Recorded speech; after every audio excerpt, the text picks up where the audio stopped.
Muy bien, ahora sí yo creo que ya pueden visualizar el PPT que estoy compartiendo, que corresponde a la semana 19, semana de repaso. Entonces vamos a iniciar con el trabajo anunciado. Primera pregunta. Desde el punto de vista de Zaida, los dos problemas más importantes de la filosofía pueden sintetizarse en dos interrogantes. ¿Cuál es el origen de nuestras valoraciones? Y ¿cómo podemos diferenciar racionalmente las acciones buenas de las acciones malas?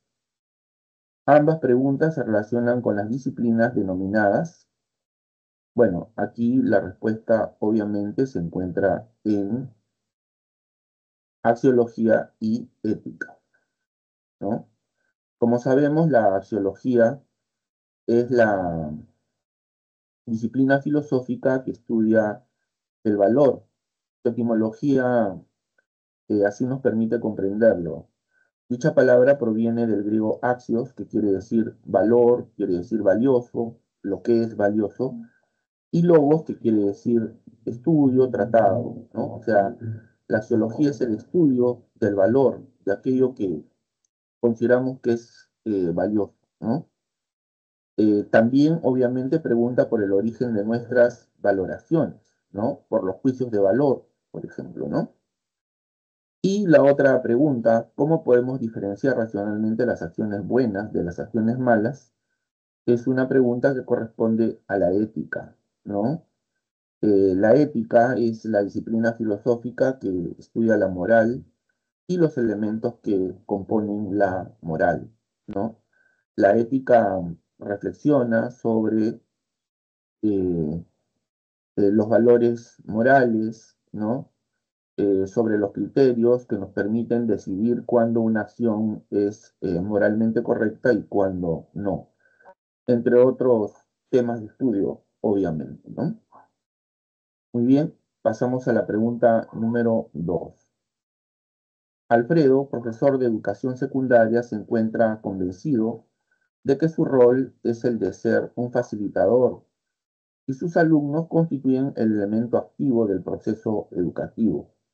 Por su parte, Alejandro, renombrado filósofo, considera que el profesor debe instruir y brindar los conocimientos que el estudiante necesita para la universidad. Del enunciado se infiere que la postura de Alejandro se relaciona con bueno, la respuesta es enseñanza impartida por los sofistas, ¿no? Bueno,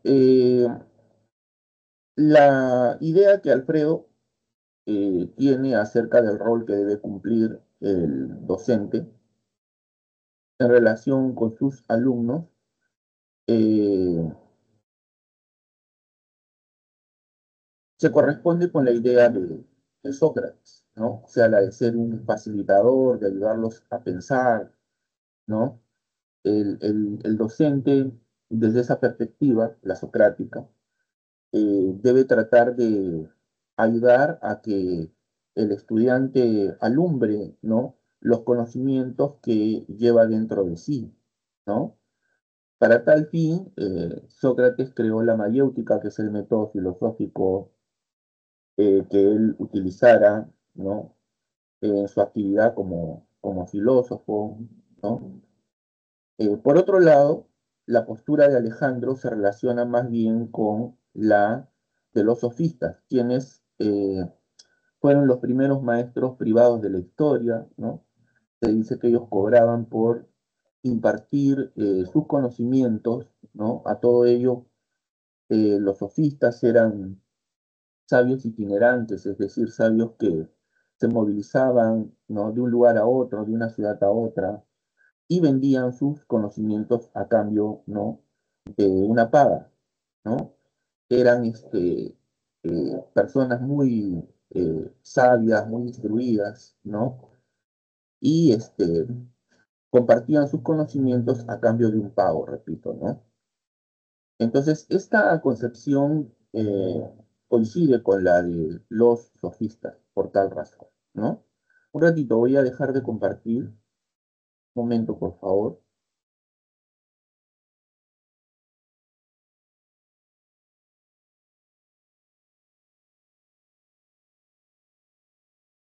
Un ratito, por favor.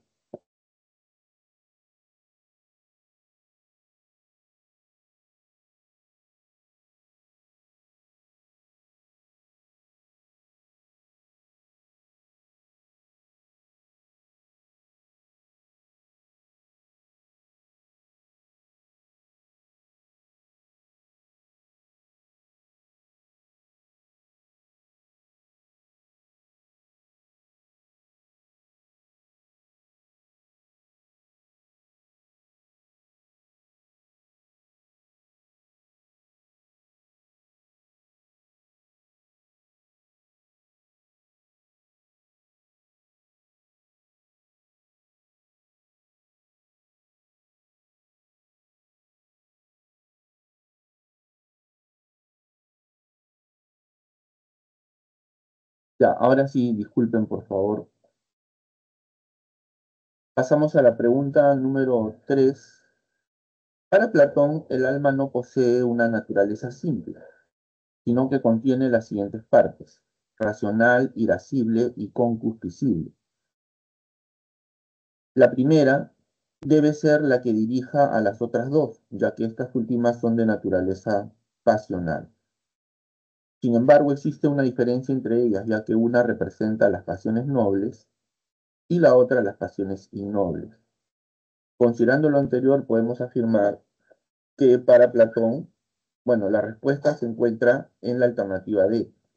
Existen pasiones negativas, pero también pasiones positivas, ¿no? Claro, Platón efectivamente considera que el alma no posee una naturaleza simple, ¿no? Sino que más bien cumple tres funciones. Es como si estuviera dividida en tres partes, ¿no? Tal como se afirma en el enunciado, ¿no? Para Platón, las tres funciones que cumple el alma son la función concupiscible. A todo esto él, de modo didáctico, ubicó, digamos, estas tres clases de almas en cierto lugar del cuerpo, ¿no? Humano. Por ejemplo, el alma relacionada con lo concupiscible lo sitúa a la altura del vientre, ¿no? El, donde están los órganos sexuales, ¿no? El alma irascible en la parte pectoral, ¿no? Y el alma racional en la cabeza, ¿no? Eh, entonces, el alma de lo concupiscible tiene que ver, pues, con la satisfacción de las necesidades materiales, biológicas del hombre, ¿no? Comer, dormir, bueno, etcétera, ¿no? Beber, ¿no? El alma irascible tiene que ver con la valentía, la fortaleza, el coraje. Y el alma racional tiene que ver con la prudencia y la sabiduría, ¿no? Sin embargo, Platón sostiene que eh, el alma racional es la que debe dirigir las acciones del hombre, ¿no? Eh, Platón es un filósofo que le da preeminencia a la razón, ¿no? La razón es la que debe gobernar nuestras acciones, es la que debe primar sobre las pasiones, ¿no? Precisamente eh, el alma irascible y el alma de lo concupiscible son de naturaleza pasional y por lo mismo no pueden encargarse, ¿no?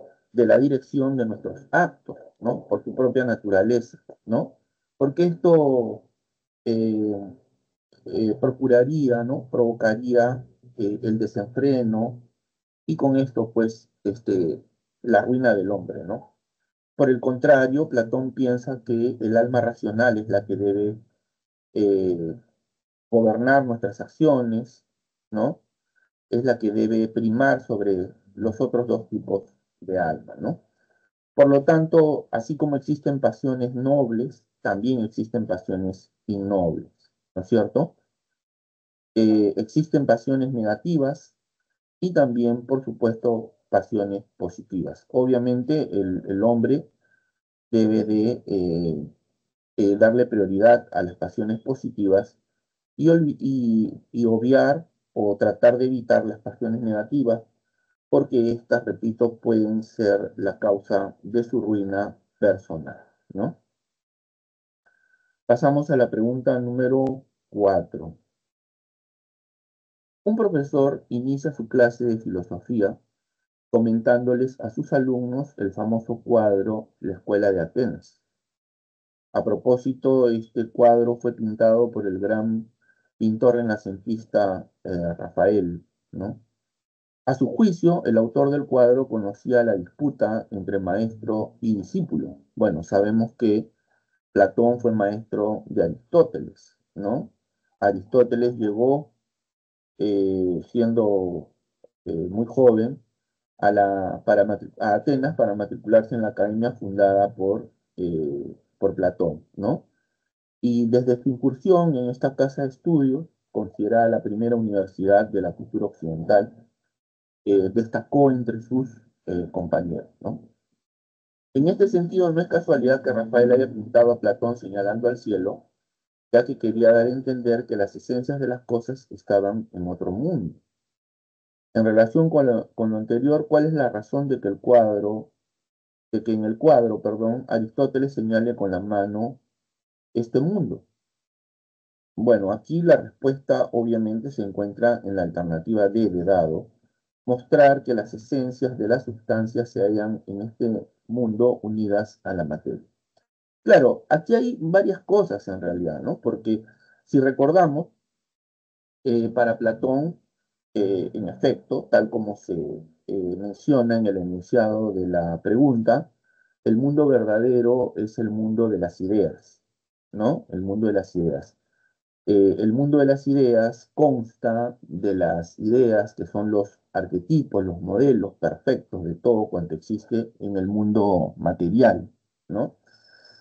Eh, Obviamente cuando Rafael pinta a Platón eh, apuntando con el dedo hacia arriba, lo que quería mostrar es pues que el mundo verdadero es el mundo de las ideas, ¿no?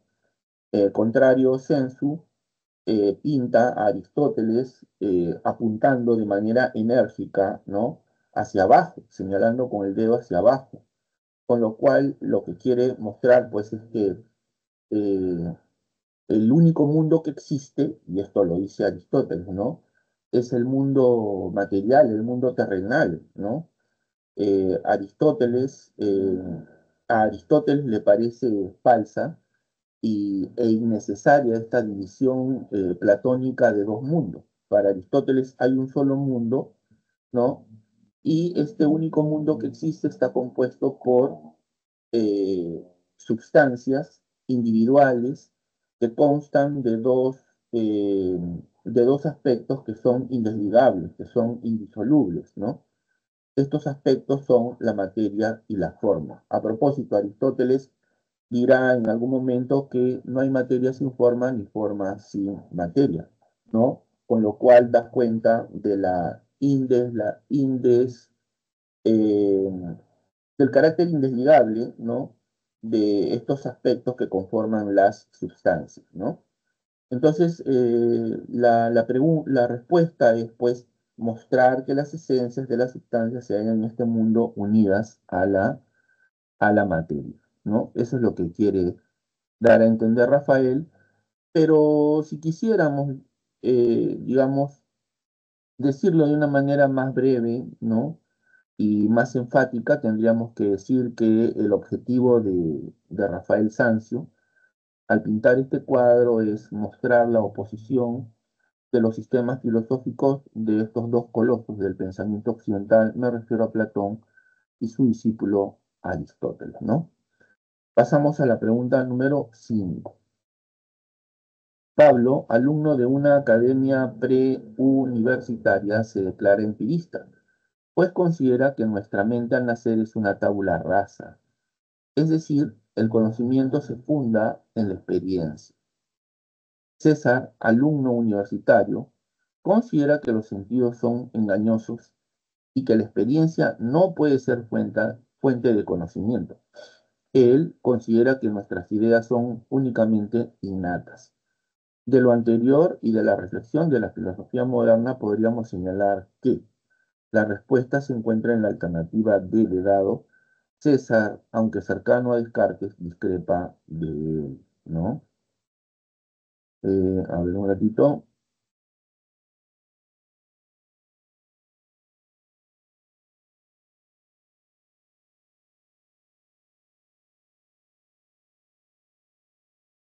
Claro, Pablo, alumno de una academia preuniversitaria, se declara empirista, pues considera que nuestra mente al nacer es una tabula rasa.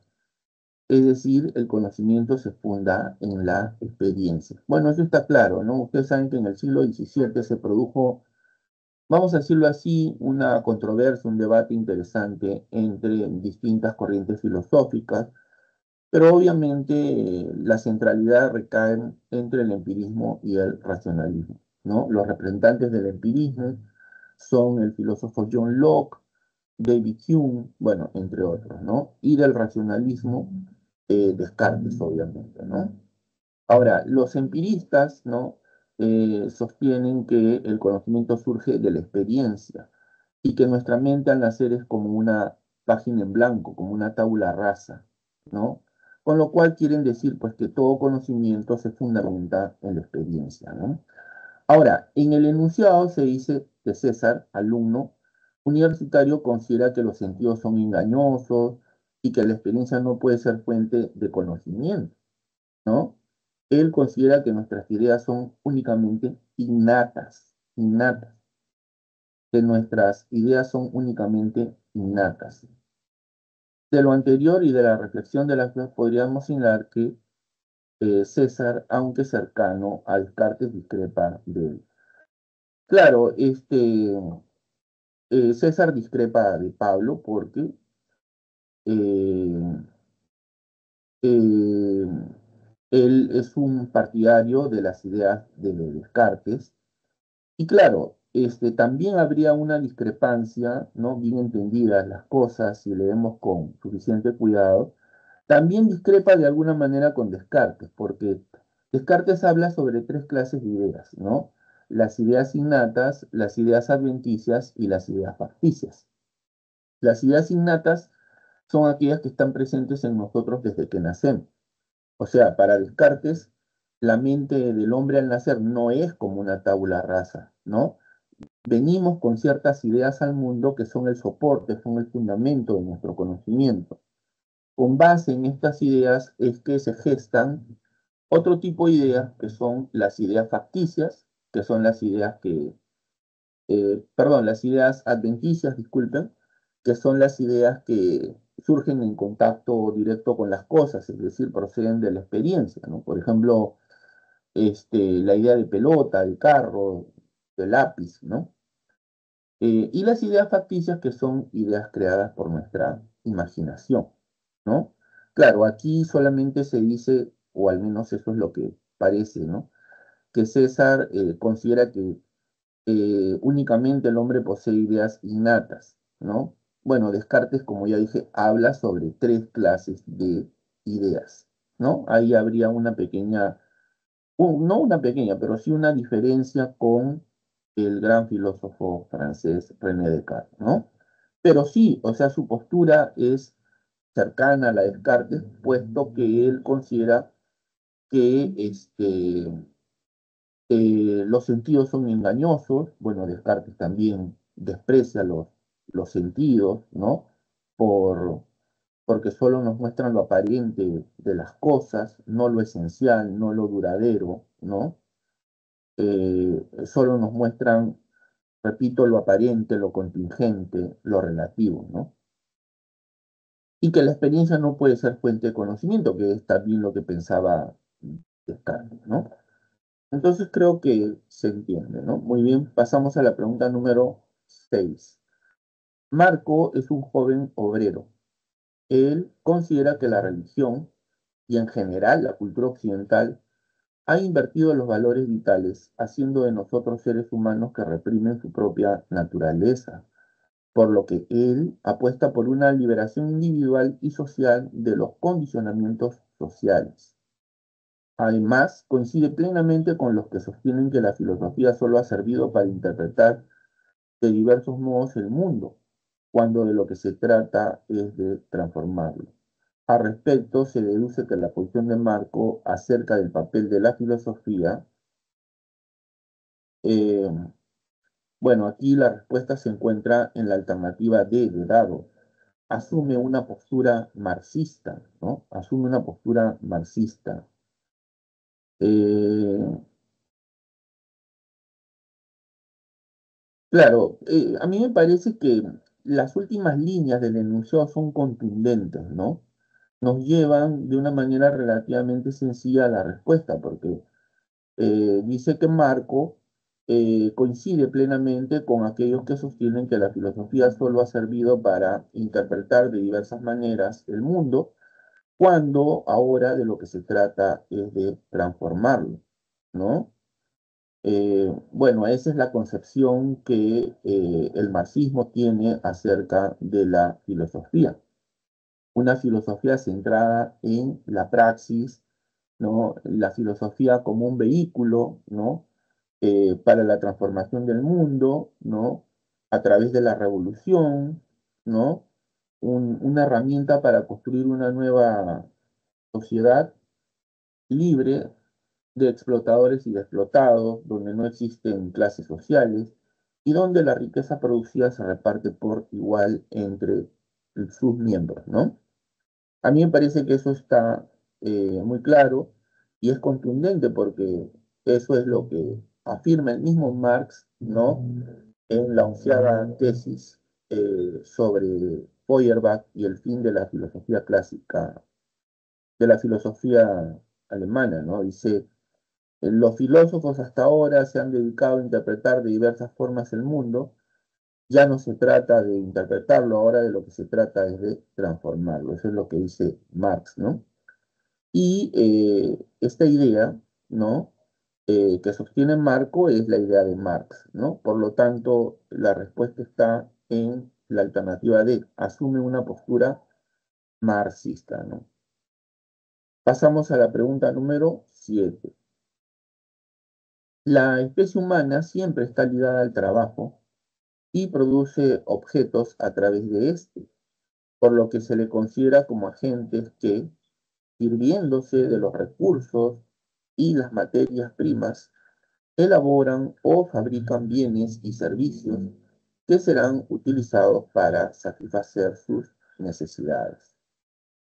El enunciado es un texto marxista, el cual considera que el hombre es él.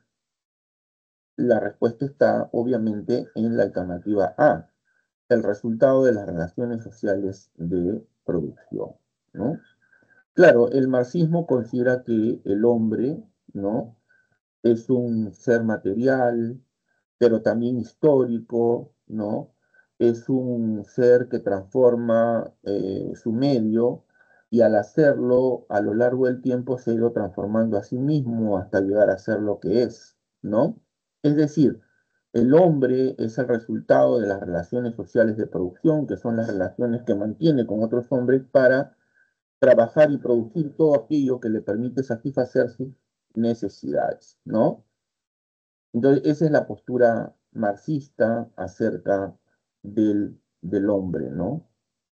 Eh, el marxismo concibe al hombre, repito, como un ser para el trabajo, ¿no? Porque es un ser material que tiene necesidades que satisfacer, ¿no? Es un ser histórico, ¿no? Que se va adaptando, que va cambiando, ¿no? De acuerdo a las circunstancias, ¿no? Del medio en el que nace, en el que se forma, ¿no? Es un ser transformador, ¿no? Transforma la naturaleza, ¿no? Pero como les decía, a lo largo del tiempo, la transformación de la naturaleza le ha permitido transformarse a sí mismo, ¿no? Hasta convertirse, pues, en el ser humano que hoy es, ¿no? Muy bien, pasamos a la pregunta número 8. Adolfo y Sergio, dos periodistas renombrados, discuten sobre la mejor forma de gobierno para nuestro país. Adolfo señala que los gobernantes y sus ministros deben de ser elegidos entre los mejores educados para que así puedan conducirnos al desarrollo. Sergio se enfoca más en el hecho de que debemos ser ciudadanos obedientes del gobierno y las leyes, puesto que todo gobierno finalmente sustenta su poder en la gracia divina. Con referencia a las corrientes filosóficas peruanas del siglo XIX, podemos señalar que, vamos a leer nuevamente, ¿ya? Adolfo y Sergio, dos periodistas renombrados, discuten sobre la mejor forma de gobierno para nuestro país. Adolfo señala que los gobernantes y sus ministros deben de ser elegidos entre los mejores educados para que así puedan conducirnos al desarrollo.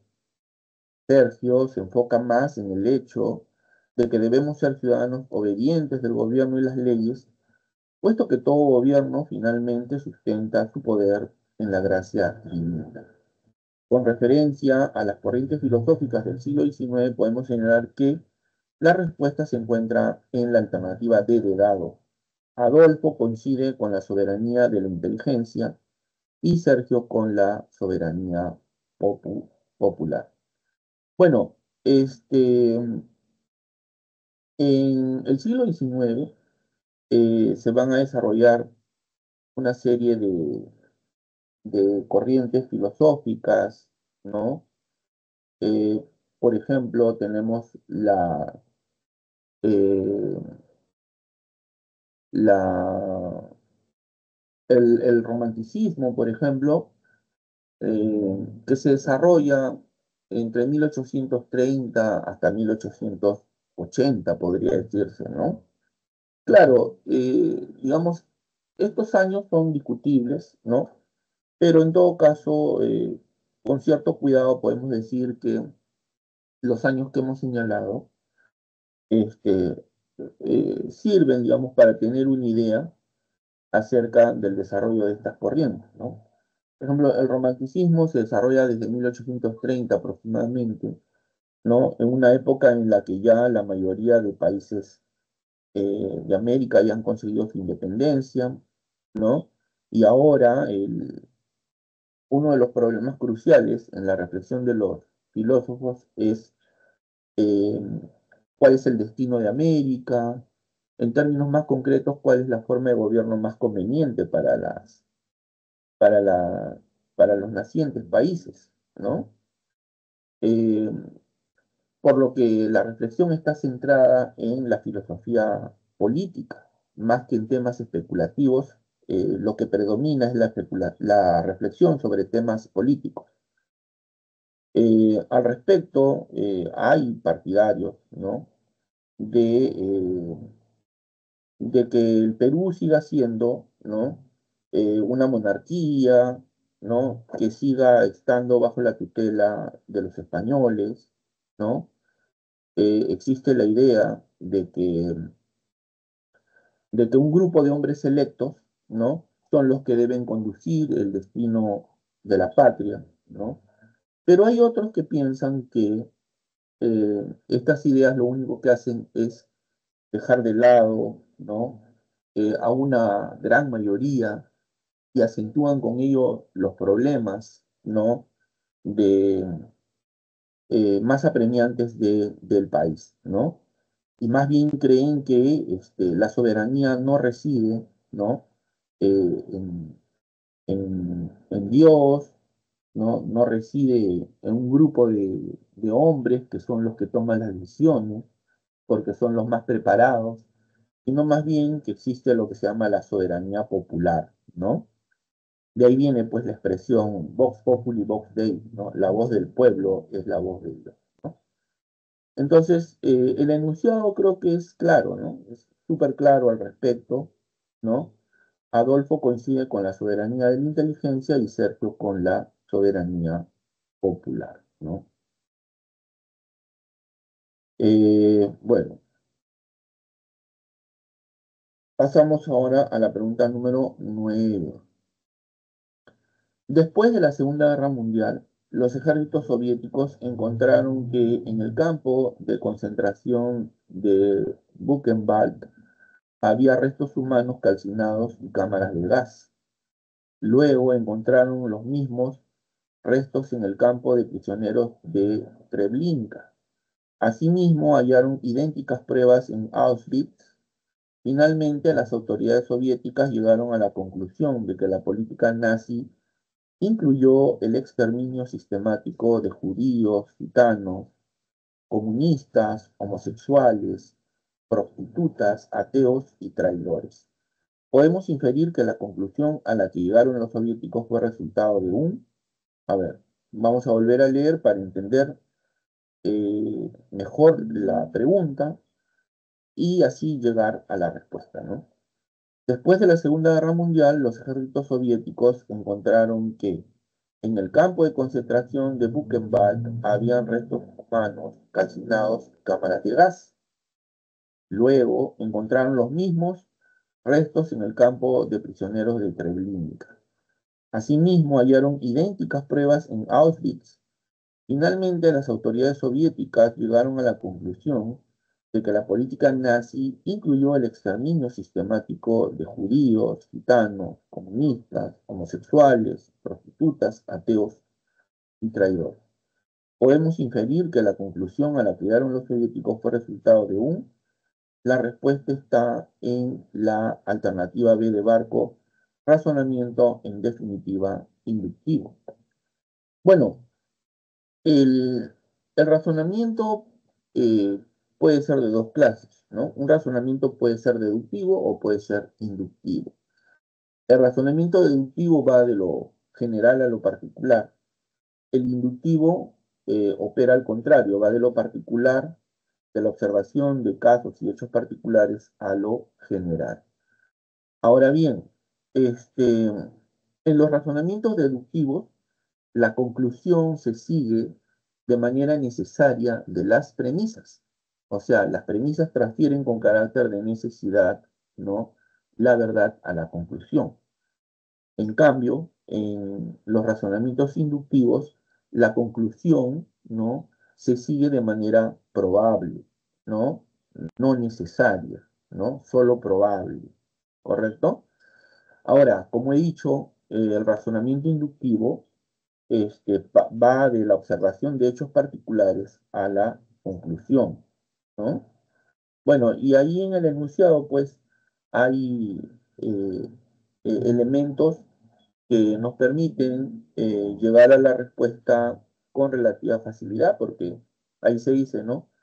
De que después de la Segunda Guerra Mundial, los ejércitos soviéticos encontraron que en el campo de concentración de Buchenwald habían restos humanos calcinados. Ahí está la observación del primer hecho. Luego, acá viene el segundo hecho, los mismos restos en el campo de prisioneros de Treblinka. Asimismo, hallaron idénticas pruebas en Auschwitz, ¿no? Entonces, estamos partiendo de la observación de hechos para llegar a una conclusión. ¿Cuál es esa? De que la política nazi incluyó el exterminio sistemático de judíos, gitanos, comunistas, bueno, etcétera, etcétera, ¿no? Así es como opera, ¿no?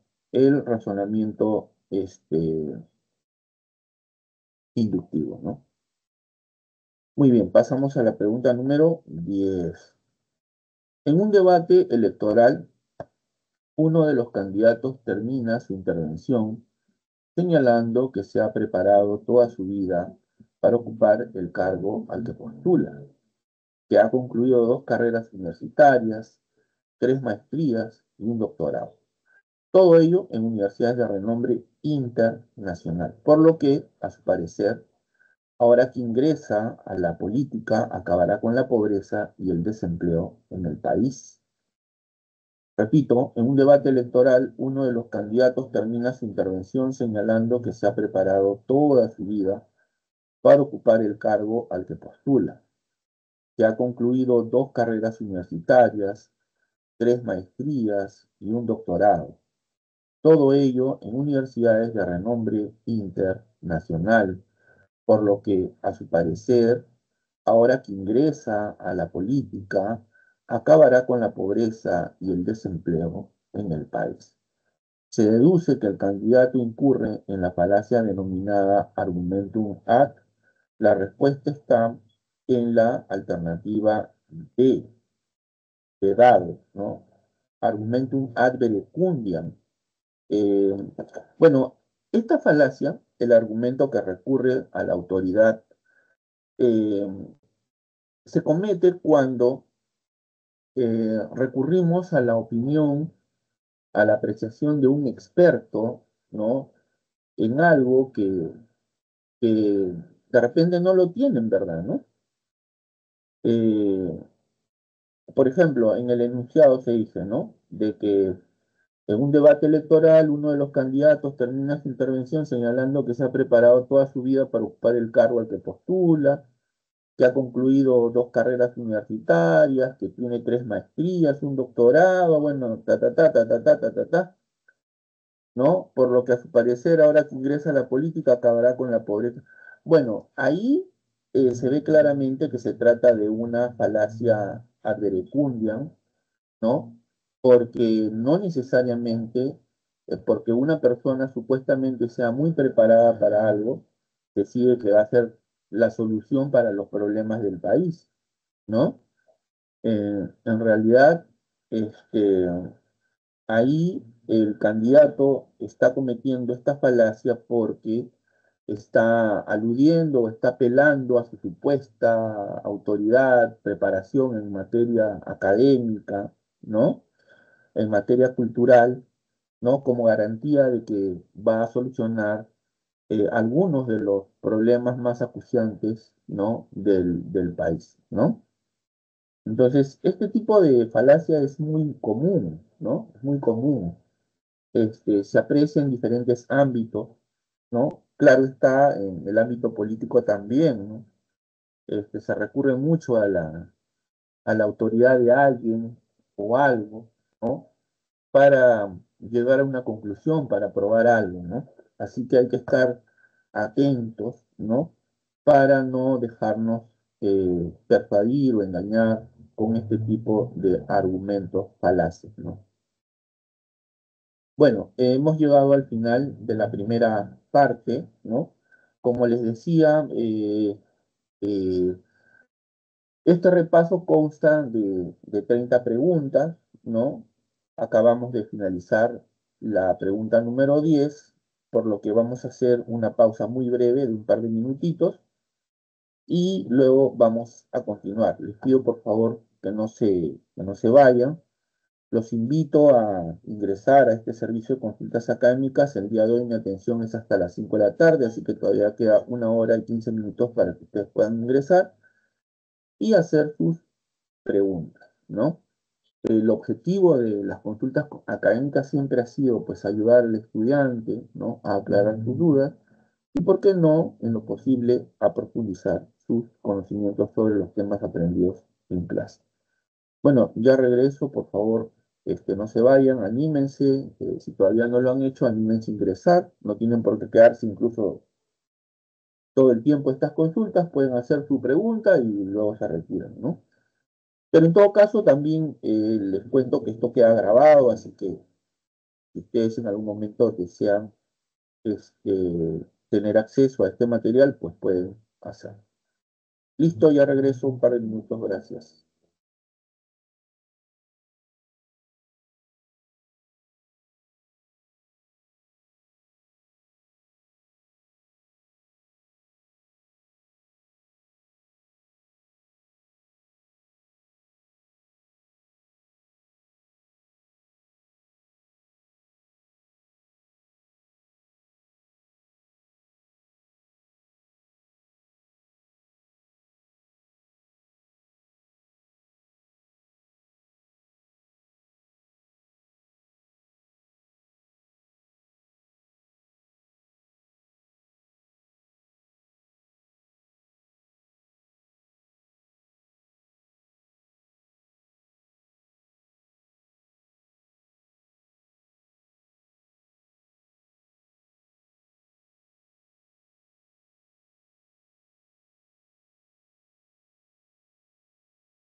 Bienvenidos nuevamente a la sesión de consultas académicas. Vamos a continuar con nuestro repaso. Ahora vamos a resolver 10 preguntas más. Eh, Permítanme, por favor, compartir el material. Pregunta número 11. Max Uhle, arqueólogo alemán, recopiló muchas y muy variadas pruebas como resultado de sus excavaciones en diferentes sitios sudamericanos. Aplicó los métodos de la antropología morfológica a un sinnúmero de cráneos y recuperó miles de artefactos que incluyen cerámica, conchas, textiles, metales, objetos de madera y otros materiales vegetales, y objetos construidos con materiales de origen animal, como plumas, huesos y piel. Todo ello lo llevó a formular su famosa hipótesis inmigracionista. Acometió entonces la ardua tarea de elaborar una síntesis de investigación del origen de la cultura andina, cuya conclusión sostenía que ésta se originó de los aportes venidos de Mesoamérica, México y América Central. Voy a volver a leer. Max Uhle, arqueólogo alemán, recopiló muchas y muy variadas pruebas como resultado de sus excavaciones en diferentes sitios sudamericanos.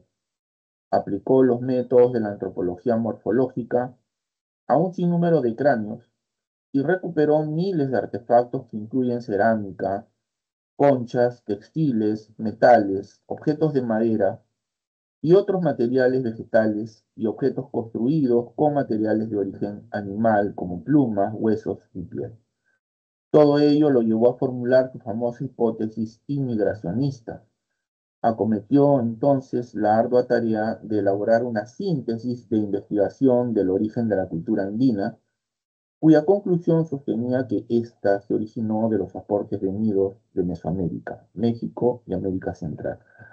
Sobre las conclusiones a las que arribó Max Uhle, es coherente afirmar que la respuesta se encuentra en la alternativa C de casa, configuran una argumentación inductiva. Veamos por qué. La argumentación inductiva es producto del análisis de una serie de objetos y hechos que vienen a ser la variedad o secuencia de pruebas que van a desembocar en una síntesis que cobra la forma de un argumento inductivo. Bueno, anteriormente resolvimos una pregunta parecida, ¿no? Eh, es decir, si recordamos lo que dije en ese momento, un argumento inductivo va de lo particular a lo general, ¿no? Parte de la observación de hechos, ¿no? Parte de la observación de casos particulares, ¿no? Para llegar a una conclusión que siempre es probable, nunca es necesaria, ¿no? Ahora bien, en el enunciado, pues, se habla sobre una serie de hechos, ¿no?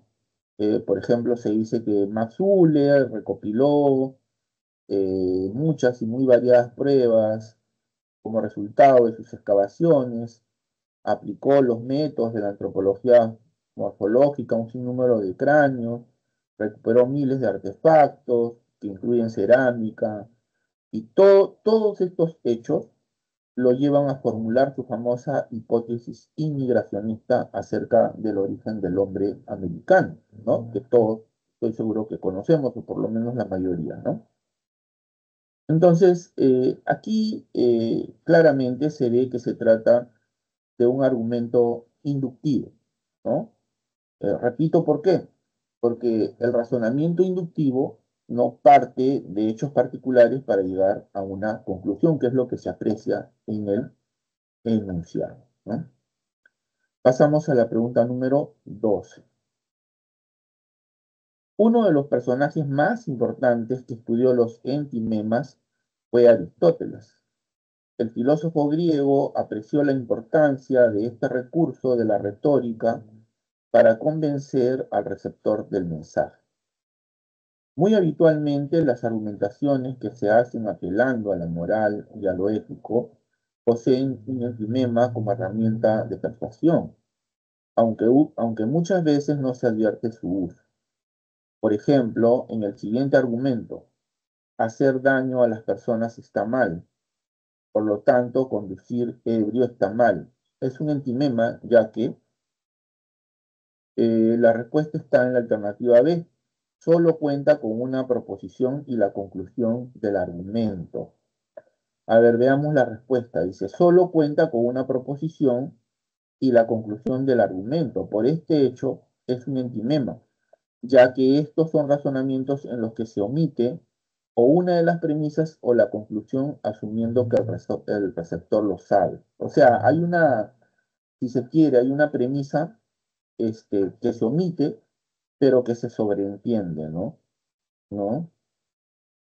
Eh, claro, ahí dice, por ejemplo, en el siguiente argumento, hacer daño a las personas está mal, ¿no? Por lo tanto, conducir ebrio está mal. ¿Cuál es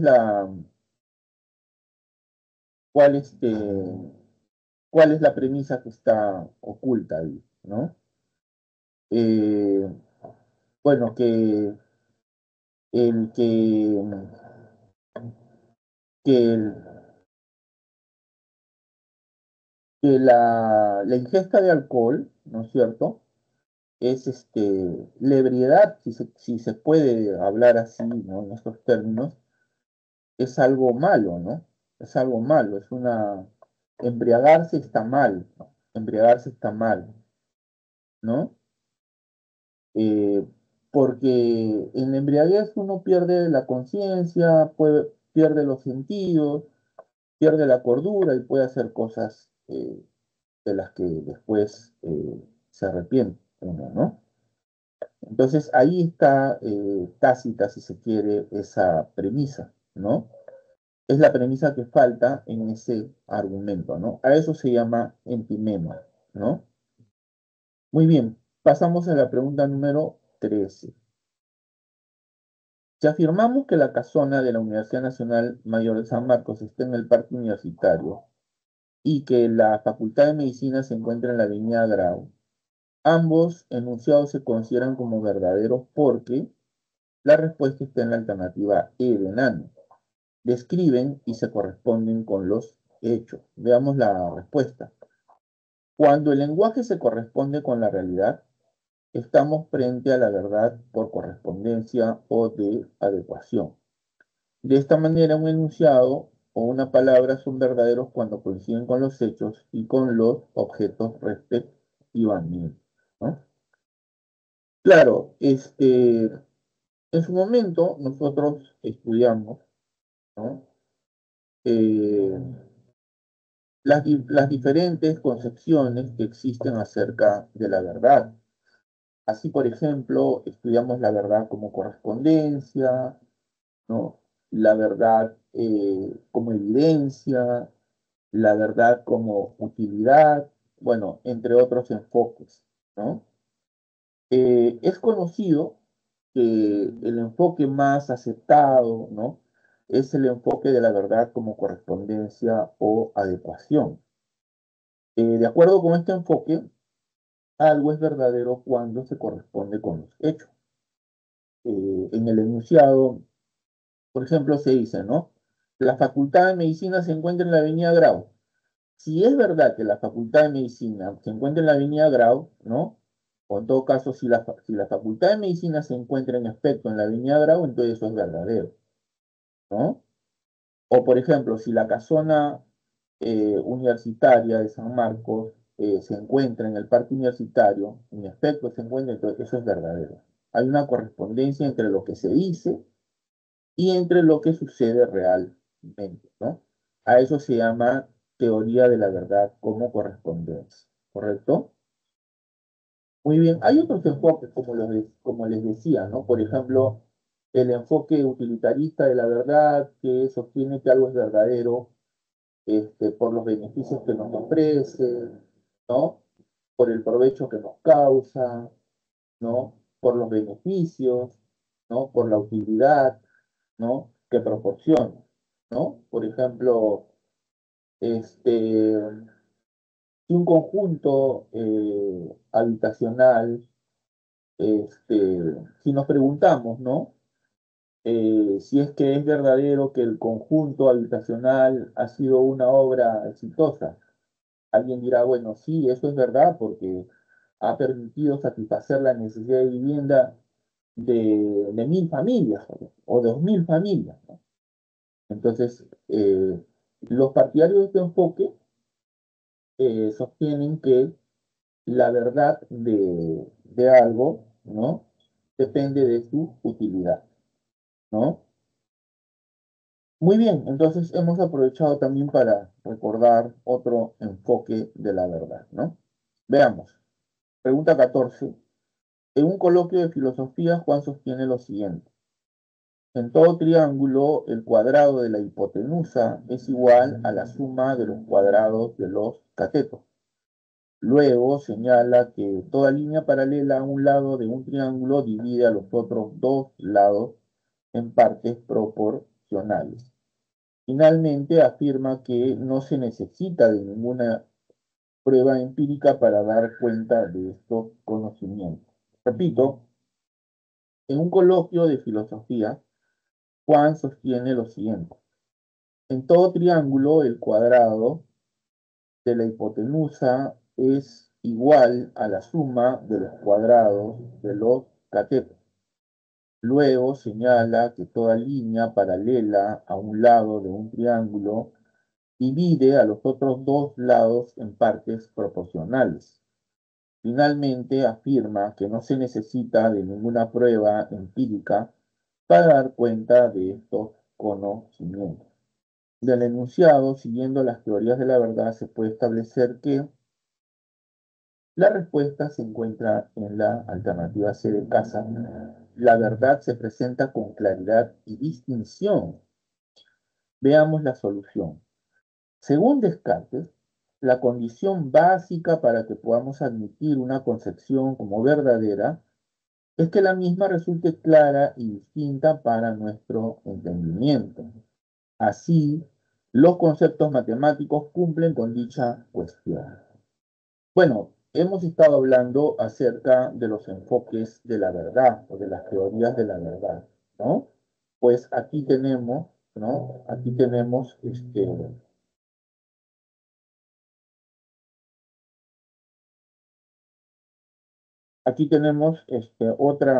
otro enfoque acerca de la verdad, conocido como teoría de la verdad como evidencia. Este enfoque, ¿no? Cuyo representante es el filósofo René Descartes, ¿no? Sostiene que algo es verdadero cuando se presenta con toda claridad y distinción a nuestro entendimiento, ¿no? ¿Qué significa eso? Significa que se presenta de una manera tan evidente, ¿no? Tan evidente, ¿no? Tan obvia, que no necesitamos ninguna prueba. O sea, cuando un objeto se presenta de una manera tan evidente, ¿no? Solo necesitamos que nuestro entendimiento lo intelija y punto, ¿no? ¿No? Eh, por ejemplo, es obvio, ¿no? Que en todo triángulo el cuadrado de la hipotenusa es igual a la suma de los cuadrados de los catetos, ¿no? O por ejemplo, voy a poner un ejemplo mucho más sencillo, ya sé que probablemente pueda parecer algo trivial, pero para los fines didácticos que yo percibo, creo que conviene, ¿no? Por ejemplo, cuando decimos, todo triángulo tiene tres lados. Bueno, pues es algo obvio, ¿no? Si no, no podría ser un triángulo. Triángulo, ¿no? Que tiene tres ángulos o tres lados, si se quiere, ¿no? Entonces, como se presenta con toda claridad, con toda distinción al entendimiento, entonces, pues tú no necesitas que nadie te lo demuestre, ¿no? ¿Para qué te van a demostrar que un triángulo tiene tres lados? Y es claro que si no los tuviese, pues no sería un triángulo. Entonces, la teoría de la verdad, de acuerdo con el criterio de la evidencia, sostiene esto, ¿no? Que algo es verdadero cuando se presenta de manera evidente o, como dice Descartes, de manera clara y distinta a nuestro entendimiento. O sea, cuando se presenta de una manera tan clara que no podemos confundirlo con otra cosa, tan distinta, ¿no es cierto? Tan distinta que no se puede confundir con ninguna otra cosa, ¿no? Tan clara que es como si estuviéramos viéndolo pues a través de nuestra ventana, ¿no? ¿No? O con presencia del objeto, ¿no? Muy bien, pasamos ahora a la pregunta número 15. Actualmente, una de las terapias contra el cáncer es la quimioterapia, cuya efectividad es diversa. Debido al desarrollo de la nanotecnología, los médicos indican que el uso de nanopartículas hará más efectiva la quimioterapia. Así, el uso de pequeñas dosis de cisplatino y docetaxel podrán ir directo a las células cancerosas, lo que reducirá el dolor y los efectos secundarios. Considerando las funciones de la ciencia, se puede señalar que esta, repito, actualmente una de las terapias contra el cáncer es la quimioterapia, cuya efectividad es diversa. Debido al desarrollo de la nanotecnología, los médicos indican que el uso de nanopartículas hará más efectiva la quimioterapia. Así, el uso de pequeñas dosis de cisplatino y docetaxel podrán ir directo a las células cancerosas, lo que reducirá el dolor y los efectos secundarios. Considerando las funciones de la ciencia, se puede señalar que la respuesta está en la alternativa D de dado, predice la efectividad del uso de nanopartículas. Veamos la solución. La ciencia posee varias características que la definen. Una de ellas es su naturaleza predictiva, gracias a la que puede adelantarse a los hechos, como en este caso, en el que la ciencia predice la efectividad del uso de nanopartículas. Bueno, en realidad, este, si recordamos, ¿no? Si hacemos un esfuerzo por recordar los temas que hemos estudiado a lo largo de este ciclo, llegaremos a que hemos estudiado las funciones de la ciencia, ¿no? En la semana 10. La ciencia cumple varias funciones, ¿no? Este, eh, por ejemplo, la observación, ¿no es cierto? Problematización, este, o mejor, descripción, problema, contrastación, predicción, son algunas funciones de la ciencia, ¿no? Eh, o también, ¿no? Primero tenemos un problema, ¿no? Detectamos un problema, luego proponemos una hipótesis, luego contrastamos la hipótesis, ¿no es cierto? Y luego a partir de ahí se pueden hacer predicciones, ¿no? Precisamente la ciencia tiene una función predictiva porque a partir de una hipótesis se puede anunciar sucesos futuros, hechos que ocurrirán más adelante, ¿no? Por ejemplo, si, si nuestra hipótesis es que los dinosaurios desaparecieron como consecuencia del impacto de un meteorito, ¿no? Sobre la Tierra, entonces se puede predecir que en los restos fósiles de dinosaurios se debe encontrar o se puede encontrar este, iridio, que es un metal raro en la Tierra, pero que se encuentra esencialmente en la conformación de ciertos cuerpos celestes como los meteoritos, ¿no? Se puede predecir eso, ¿no? Entonces, la predicción consiste en eso, ¿no? En anunciar sucesos futuros, ¿no? Es una característica de la ciencia, ¿no? Importante, claro. Popper decía que las teorías más potentes son aquellas que nos permiten explicar más cosas y también hacer eh, predicciones. De hecho, hay teorías que nos han permitido realizar predicciones espectaculares, algunas de las cuales solo han podido cumplirse varias décadas después de que fueron propuestas o formuladas, ¿no? Muy bien, pasamos a la pregunta 16. Si bien es cierto que los agujeros negros fueron anunciados como parte de la teoría general de la relatividad de Einstein, solo se pudo saber cómo eran mucho tiempo después, basándose en los agujeros negros conocidos. Hoy se conoce que estos cuerpos celestes poseen una densidad enorme, por lo que ninguna materia o energía puede escapar de su campo gravitatorio. Además, se asume que se forman cuando estrellas masivas mueren o explotan. Los agujeros negros poseen otros aspectos evidenciables, como el horizonte de suceso, borde exterior, el disco de acreción y la singularidad. De acuerdo con lo referido antes, podemos señalar que la ciencia, voy a volver a leer, si bien es cierto que los agujeros negros fueron anunciados como parte de la teoría general de la relatividad de Einstein, solo se pudo saber cómo eran mucho tiempo después. Basándose en los agujeros negros conocidos, hoy se conoce que estos cuerpos celestes poseen una densidad enorme, por lo que ninguna materia o energía puede escapar de su campo gravitatorio. Además, se asume que se forman cuando estrellas masivas mueren o explotan. Los agujeros negros poseen otros aspectos evidenciables, como el horizonte de suceso, borde exterior, el disco de acreción y la singularidad. De acuerdo con lo referido antes, podemos señalar que la ciencia, bueno, podemos apreciar que la respuesta se encuentra en la alternativa B de Barco, describe cómo son los agujeros negros conocidos. Veamos la solución. Uno de los aspectos más relevantes de la ciencia es su capacidad para describir la realidad objetiva, considerando diversas evidencias, algunas no visibles directamente.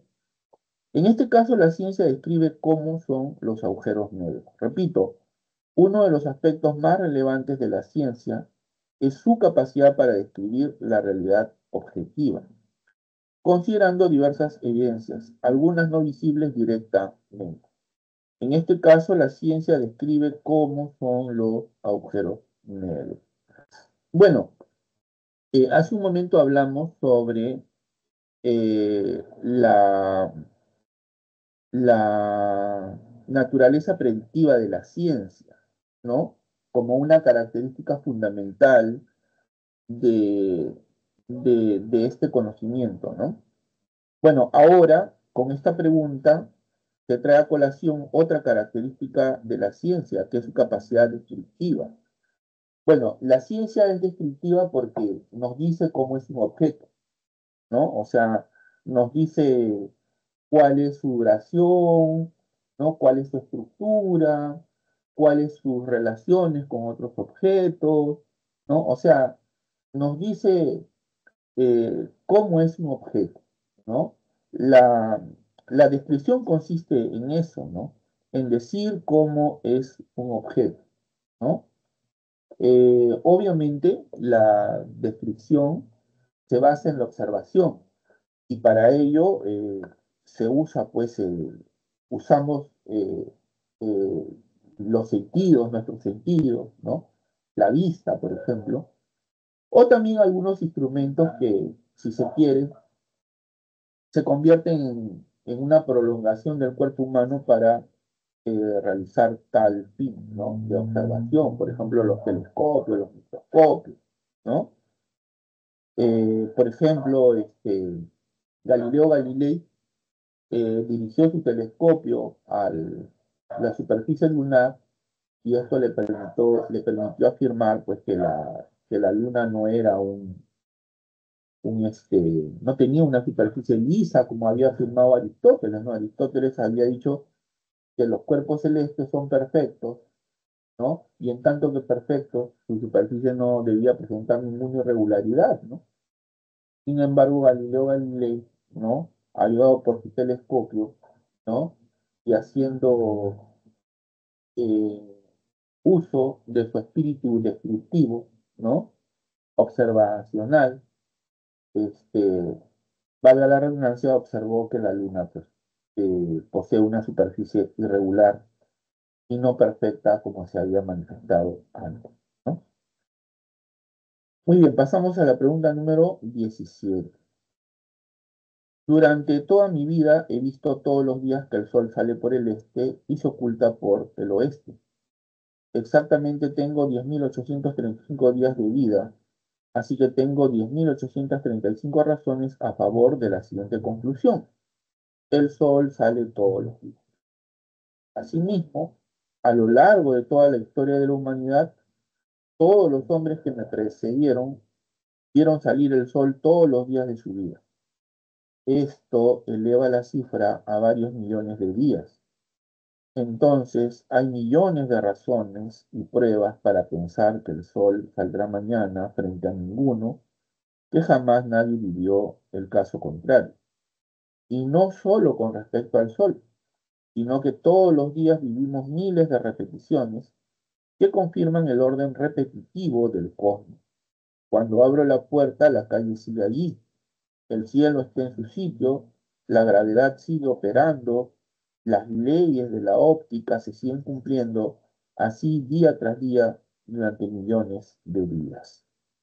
La argumentación indicada trasluce una opción epistemológica categorizada como la respuesta está en la alternativa C, el método inductivo como garantía de la ciencia. Veamos la solución. El método inductivo como garantía de la ciencia. De hecho, para los neopositivistas, sí está justificada la inferencia inductiva. Por tal razón, plantearon que la inducción representa el método más adecuado para el avance de la ciencia. Claro, los filósofos neopositivistas, también conocidos como los filósofos del Círculo de Viena, ¿no? Desarrollaron una concepción cientificista del mundo, ¿no? Por ejemplo, pensaban que el método más adecuado para conocer es el inductivo, ¿no? El inductivo, no la deducción, sino la inducción, ¿no? Claro está que uno de sus críticos más importantes, si no el más importante, es el filósofo austriaco Karl Popper, quien se opuso, ¿no?, a la inducción como método de la ciencia, ¿no? ¿Por qué? Porque según Popper, nunca, por muchas observaciones que tengamos acerca de algo, ¿no? Esas observaciones nos pueden llevar a afirmar de manera definitiva, de manera contundente, de manera absoluta, ¿no? La verdad de algo, ¿no? Eh, digamos, esto muestra, pues, lo que acabo de decir muestra la oposición de Popper, o su discrepancia con los filósofos neopositivistas, ¿no? Eh, Popper tiene una concepción distinta, claro está, ¿no? Pero, en todo caso, los neopositivistas sí pensaban que está justificada la inferencia inductiva. Ellos plantearon que la inducción representa el método más adecuado para el avance de la ciencia, ¿no? Muy bien, y ya he dicho, ¿no? Porque esta es la tercera pregunta que encuentro relacionada, ¿no? Acerca de la inducción. Ya he dicho que la inducción consiste en partir de la observación de casos particulares para llegar a una conclusión, ¿no? Y que la conclusión siempre es probable, nunca es una conclusión necesaria, ¿no? Pasamos a la pregunta número 18. Matías es un peruano que radica en Estados Unidos por motivos de estudio. Él no tiene claro si debe asumir su identidad nacional o adoptar otra. Es decir, enfrenta una situación en la que debe tomar una decisión trascendental para su vida. El entorno nuevo, conformado por sus compañeros, le genera conflictos que le han permitido darse cuenta de que no se conoce realmente. El problema de identidad que experimenta Matías, según Charles Taylor, se explica por la respuesta está en la alternativa C de casa, la falta de reconocimiento de sus compañeros hacia Matías. Según la filosofía de Taylor, reconocido filósofo canadiense, ¿no? Eh, el reconocimiento conforma la identidad. El detalle es que cuando los seres humanos no reciben un reconocimiento debido, generará una ausencia de identidad. Claro, en un contexto multicultural, es decir, en un contexto global en el que se evidencia, ¿no?, la existencia de una diversidad de culturas eh, y que muchas veces entran en conflicto, ¿no?, debido a la falta de reconocimiento de uno sobre otro, ¿no? Este, Taylor ha reflexionado sobre estos problemas, ¿no? Es una voz autorizada en relación con esta problemática tan actual y tan relevante, ¿no? Taylor sostiene que la identidad de un sujeto, cuando digo sujeto no me estoy refiriendo solamente a un hombre, me estoy refiriendo a un sujeto colectivo, ¿no? Por ejemplo, a una comunidad, a una, a una cultura, ¿no? Cuando un sujeto no se siente reconocido, pues este, no se le reconoce su identidad. La identidad de un sujeto se constituye en relación con el reconocimiento que los demás le otorgan, ¿no? Le reconocen, ¿no? Por eso es que en este escenario global, multicultural, Taylor dice que este, debemos de eh, emplear el diálogo, reconocernos como sujetos iguales, que tenemos el mismo valor, dispuestos a dialogar, este, a darnos un trato horizontal, nunca vertical, si es que queremos evitar eh, conflictos entre unas culturas y otras. Pasamos a la pregunta número 19. Miguel María Grau Seminario, en la guerra con Chile de 1879, demostró un extraordinario sentido del honor y una dedicación sin igual a su patria, a bordo del legendario monitor Huáscar. Además, se enfrentó a fuerzas superiores. Su capacidad de liderazgo, su coraje en batalla y su compasión por los adversarios lo han inmortalizado en la memoria colectiva de la nación. Por el contrario, el 31 de mayo del 2016, el Tribunal Superior Militar Policial del Centro sentenció a 35 años de prisión al técnico de la Marina de Guerra en situación de retiro, Alfredo Marino Domínguez Raffo, por los delitos de traición a la patria, desobediencia e infidencia en tiempos de paz. Voy a volver a leer. Miguel María Grau Seminario en la guerra con Chile de 1879 demostró un extraordinario sentido del honor y una dedicación sin igual a su patria, a bordo del legendario monitor Huáscar. Además, se enfrentó a fuerzas superiores. Su capacidad de liderazgo, su coraje en batalla y su compasión por los adversarios lo han inmortalizado en la memoria colectiva de la nación. Por el contrario, el 31 de mayo del 2016, el Tribunal Superior Militar Policial del Centro sentenció a 35 años de prisión al técnico de la Marina de Guerra en situación de retiro, Alfredo Marino Domínguez Raffo, por los delitos de traición a la patria, desobediencia e infidencia en tiempos de paz. Desde la perspectiva axiológica de la lectura, se infiere que la respuesta está en la alternativa D de dado. La polaridad es una característica de los valores.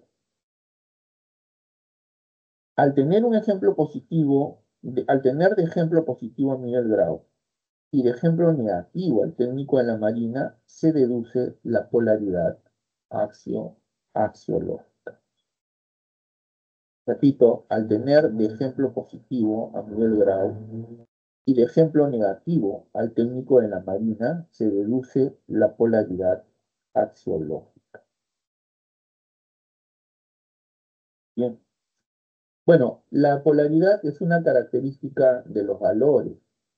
La polaridad consiste en que todo valor tiene su contrario, es decir, todo valor tiene un contravalor. De esta manera, lo bueno encuentra como su opuesto lo malo, ¿no? El honor, el deshonor, ¿no? Lo justo, lo injusto, ¿no?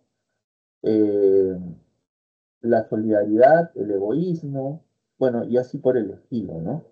Claro está que los valores presentan otras características más, ¿no? Por ejemplo, la jerarquía, ¿no? O grado, ¿no? Este, entre otras características, ¿no?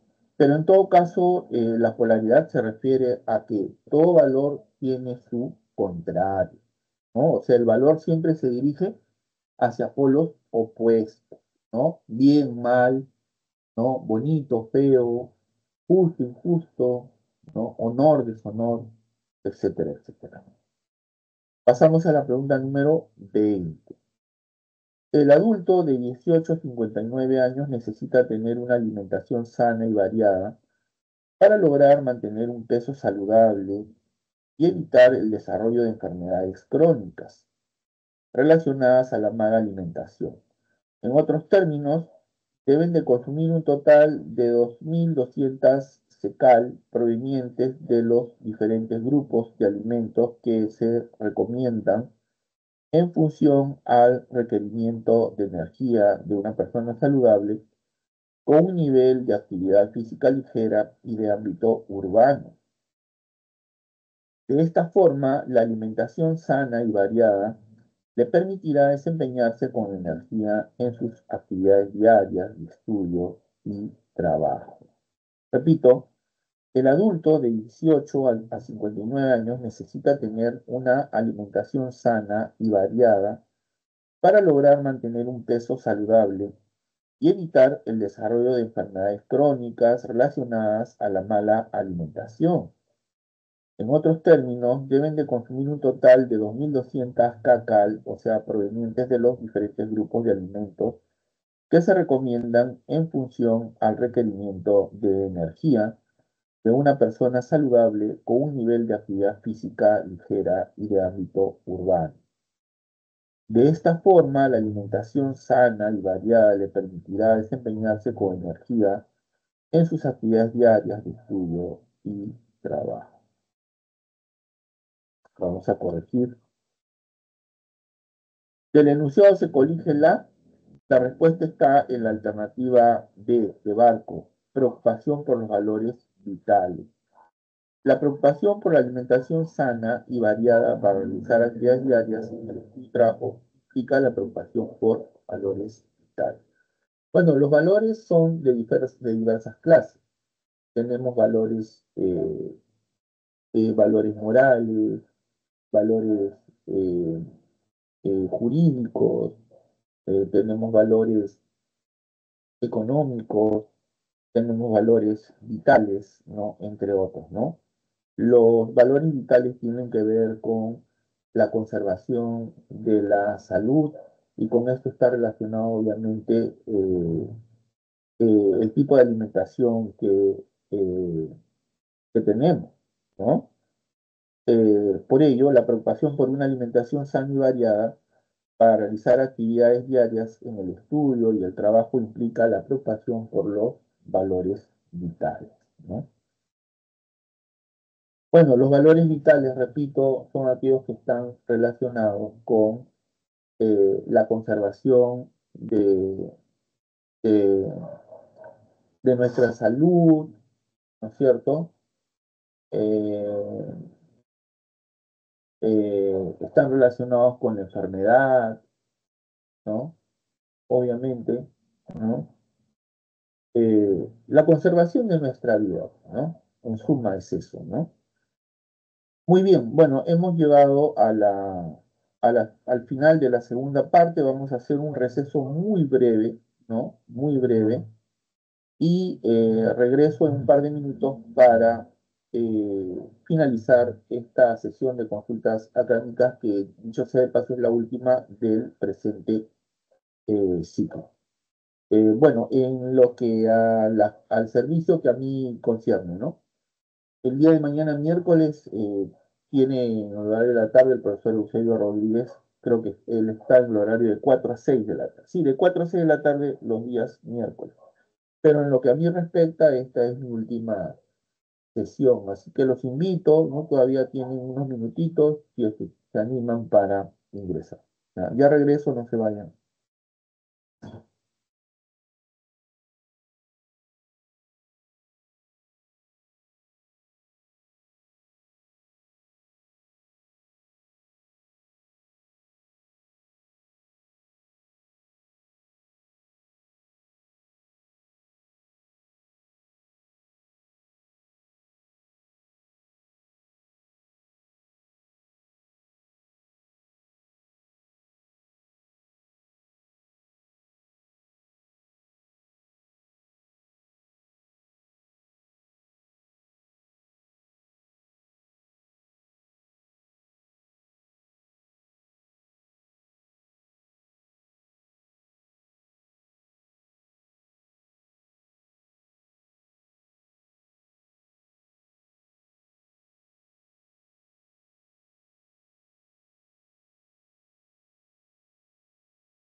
Hola Alison, ¿cómo estás? Buenas tardes. ¿En qué te puedo ayudar?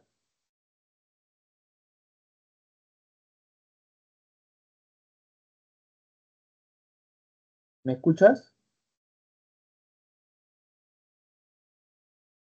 Ah, ok, muchísimas gracias. Es un gesto muy bonito de tu parte.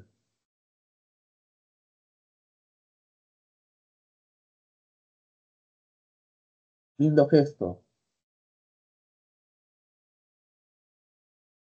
Ah, gracias. Gracias por el cumplido. Pero aprovecha si quieres hacer alguna pregunta o si no, te invito a quedarte. Solo quedan 15 minutos. Iba a desarrollar las últimas 10 preguntas. Ya he resuelto 20. Por si acaso este material va a quedar grabado por si, por si los estudiantes lo quieren ver, ¿no?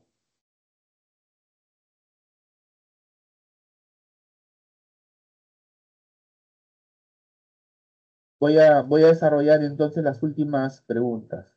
Gracias, gracias Alison, eres muy amable. Te deseo mucha suerte y éxitos, ¿ya? Eres una muy buena estudiante, gracias. Bueno, jóvenes, entonces voy a resolver las últimas 10 preguntas. Ojalá que el tiempo lo permita. En todo caso, voy a ser breve. Pasamos a la pregunta número 21. Humberto es un niño de 8 años que no sabe leer ni escribir. Él ha llegado a la ciudad de Lima junto a sus padres. A la semana, Humberto observó en el noticiero el asalto a un hombre en la calle y en pleno día, ante lo cual les dijo a sus padres inmediatamente que tal hecho está muy mal. En concordancia con el pensamiento analítico de George Moore, el niño en cuestión conoce el mal porque la respuesta está en la alternativa D de dado. Intuye que es el bien y su opuesto lo malo. Veamos la solución.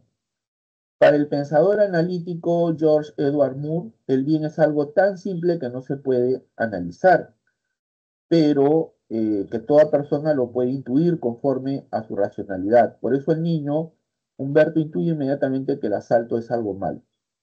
Bueno, ¿cuál es la postura de Moore, ¿no? Que es la que se alude en el enunciado de esta pregunta. Moore, pensador analítico, sostiene que el mal es algo simple, ¿no? Algo de naturaleza simple. Por ser simple, es carente de partes. Bueno, los griegos en la antigüedad, por ejemplo, pensaban que el átomo, ¿no? Es de naturaleza simple, ¿no? Por eso carece de partes. Recuerden que la palabra átomo, ¿no? Significa sin partes, sin tomoi partes, ¿no? Sin partes, sin división, ¿no? Porque pensaban que carecía de partes. Estaban equivocados, obviamente, pero ellos pensaban eso, ¿no?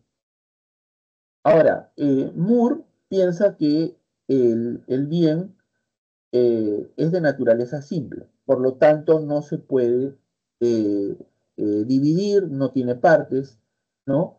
Solo se puede definir aquello que presenta partes, ¿no? Por ejemplo, aquello que se puede descomponer.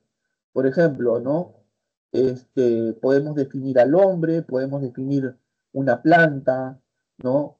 Este, ¿Por qué? Porque se pueden dividir ya que presentan partes, ¿no? El hombre posee razón, ¿no es cierto? Posee voluntad, posee pasiones. A partir de esta descomposición que hago, ¿no?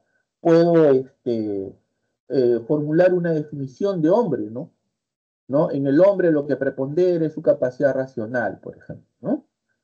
Pero Moore decía de que perdón, que el bien es de naturaleza simple, carente de partes, por lo tanto no se puede definir. Sin embargo, sí se puede conocer a través de un tipo de intuición especial, ¿no? Que es la intuición moral. O sea, no necesitamos que nadie nos demuestre que algo es bueno o que es malo, simplemente nos basta captarlo intuitivamente, ¿no? Intuitivamente sabemos cuando alguien está obrando bien o cuando alguien está obrando mal. Por ejemplo, si una persona, ¿no es cierto? Este, golpea a un indefenso, pues no necesitamos que nadie nos demuestre que eso está mal, ¿no? Simplemente lo captamos, ¿no? Nuestra intuición nos dice que se trata de un hecho incorrecto, ¿no? Esa es la postura que se maneja aquí, ¿no? Muy bien, pasamos a la pregunta 22. Pedro es un estudiante de enfermería que una mañana, cuando se dirigía a la universidad, observó que dos delincuentes asaltaron y dejaron inconsciente a una persona y huyeron. Por eso Pedro decidió socorrer pronto a la víctima. Conforme con el pensamiento ético de Kant, la conducta de Pedro es, la respuesta está en la alternativa E de Nano, buena por su desinteresada voluntad de ayuda. Aunque en la ética kantiana se parte del imperativo categórico, el bien está en función de la buena voluntad o el sentido del deber. En este caso, la conducta de Pedro es buena porque tuvo voluntad desinteresada y ayudó a la víctima. A ver, la ética kantiana es una ética que presenta varias características. Por ejemplo, es una ética centrada en el deber, tiene un carácter deontológico, deontos quiere decir deber, es una ética formal, ¿no? Distinta de las éticas materiales a las que criticó Kant, con las que nunca estuvo de acuerdo, ¿no? Bueno, efectivamente, como se dice en la solución de esta pregunta, aunque la ética kantiana parte del imperativo categórico, que es la ley moral que se encuentra en el hombre, ¿no? Que este, debe cumplirse de manera obligatoria y de manera desinteresada, o sea, debemos obrar siempre por deber, nunca por provecho, sin esperar nada a cambio, aunque el resultado de nuestra acción sea perjudicial para nosotros, debemos actuar siempre por deber, nunca por provecho, ¿no? Cuando actuamos de esa forma, estamos actuando de acuerdo con la ética kantiana. Por ejemplo, ¿no? Voy a un día de diversión, me voy a una piscina, de pronto observo que un niño resbala y cae, y yo, guiado por mi deber, me arrojo a la piscina para salvar al niño. Incluso podría darse que no logro mi objetivo de salvarlo, ¿no? Podría ser que el suceso es trágico, o sea, el niño muere. Pero aún así, esta acción sería éticamente correcto desde la perspectiva kantiana. ¿Por qué?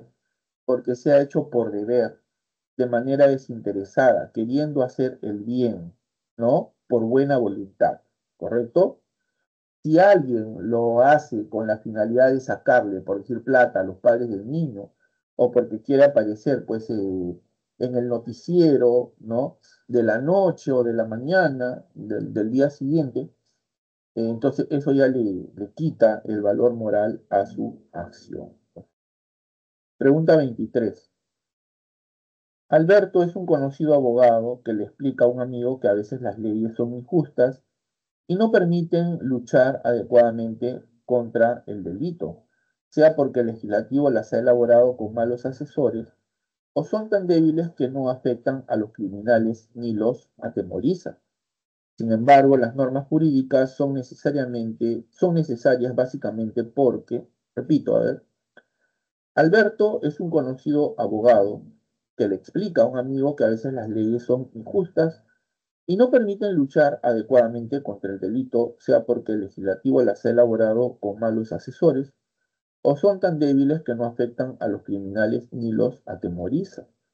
Sin embargo, las normas jurídicas son necesarias básicamente porque la respuesta está en la alternativa C de casa, buscan regular mediante leyes el comportamiento. Claro, las normas son reglas o mandatos que exigen o prohíben realizar una determinada acción o comportamiento. De ellas, las normas jurídicas o las leyes establecidas por el Estado regulan el adecuado comportamiento de las personas. Bueno, la moral se diferencia del derecho porque la moral, este, digamos, se basa en la conciencia de la persona, ¿no? En su convicción de que debe obrar de una determinada manera, ¿no? La obligatoriedad de cumplir una acción solo procede de nosotros, ¿no? Internamente. En cambio, en el derecho positivo, ¿no? Que está conformado por leyes. Las leyes, son obligatorias porque el Estado, ¿no? Ordena que así sea. Es más, si uno incumple las leyes, pues eh, puede recibir una sanción, ya sea económica o puede ser privado de su libertad, ¿no? Eh, por otro lado, las leyes sirven para regular el comportamiento de las personas, ¿no? Son normas que regulan el comportamiento de las personas, ¿no?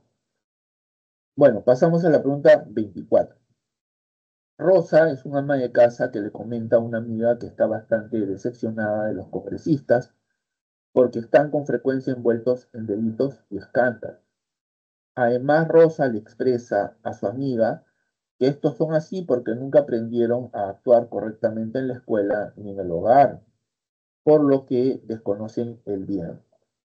Acerca de la posición de Rosa, se puede afirmar que la respuesta está en la alternativa E. Concuerda bastante con la ética intelectualista de Sócrates. Veamos la solución. Sócrates sostenía que el bien es un conocimiento o algo que se puede conocer. Quien conoce el bien actúa correctamente en la sociedad. Rosa concuerda bastante con la ética intelectualista de Sócrates.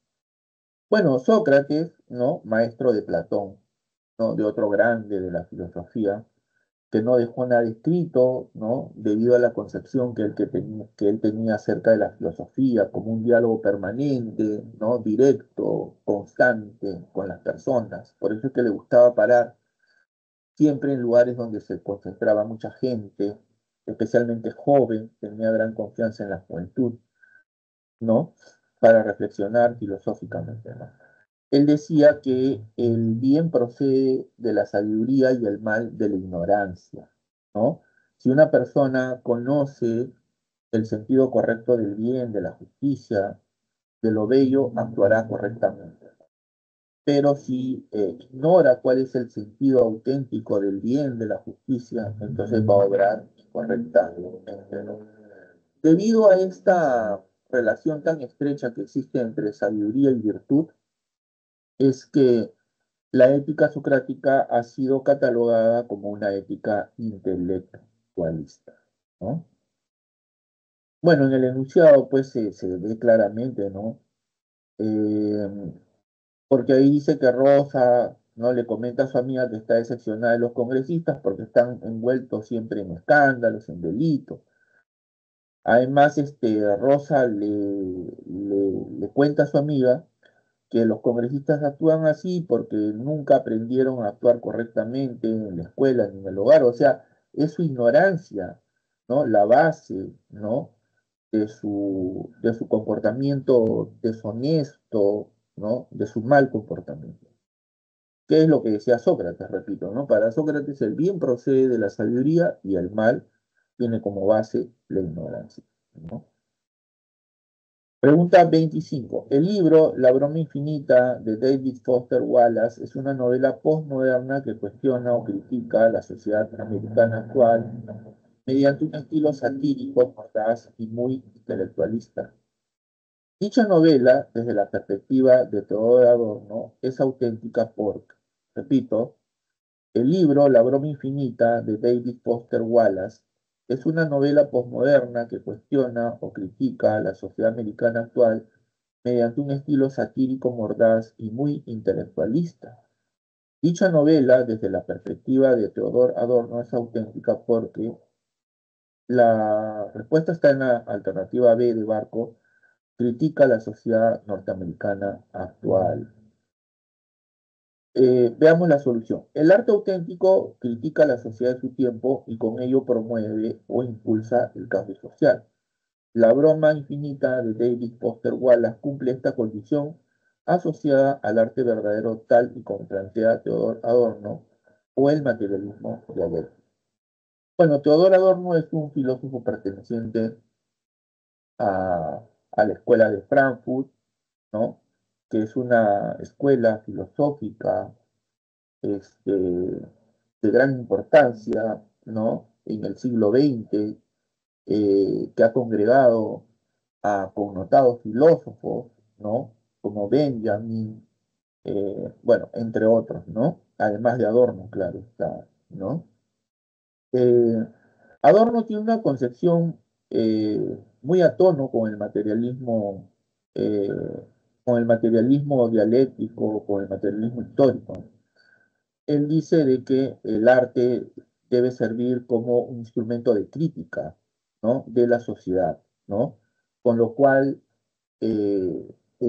promueve o impulsa el cambio social, ¿no? Digamos que esa concepción es muy propia, ¿no? Del marxismo del cual es tributario este gran filósofo Theodor Adorno, ¿no?